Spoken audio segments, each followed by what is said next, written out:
عايز اوجه رسالة لابو ليفي. بلاش الكلب يلعب مع الاسد.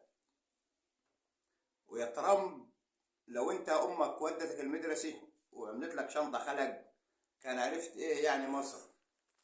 لو خدت النشيد ايام ما كنت في الابتدائي كان عرفت ايه يعني مصر.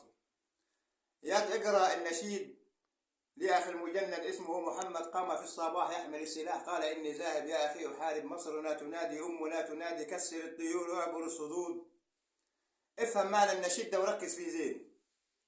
يعني شعب مصر كله ما فرقاش مع الموت، وبل بالعكس انت زودت الشعبية بتاعت الرئيس. دولك بقي الشعب مش الرئيس، بقي الشعب. يعني تصريحاتك دي برضه جابت فايدة كبيرة. نسينا الغلا ونسينا كل حاجة ونسينا الاقتصاد ونسينا كل حاجة. دولك ما افتكرناش غير ازاي نحارب ونموت بس. الموت يجيني قسما بالله على كده، الموت لو جانا مرحب بيه، لو جانا اسرائيل هنستقبلوه بالاناشيد. فرقش معانا الموت، جلبيتنا كارهينه.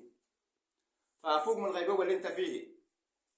وقصه الاغتيالات عايز اوجه لك برضه رساله. الزعيم السيسي مش حسن نصر الله يا راجل يا عرس، انت ونتنياهو. طلاق بالثلاثه تتاخد من قلب بيتك. امك دي تتعمل لها تمثال في قلب تل ابيب، يبقى زي تمثال الحريه تعمل لها تمثال. يا مدلدل افهم. وجه السلام والتحيه للزعيم بوتين، اللي هو التصريح بتاعه اللي قلقلكم.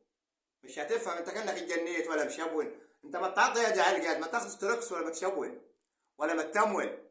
كل شيء تطلع لي التصريح. ينعل ابو اللي نفضت امك.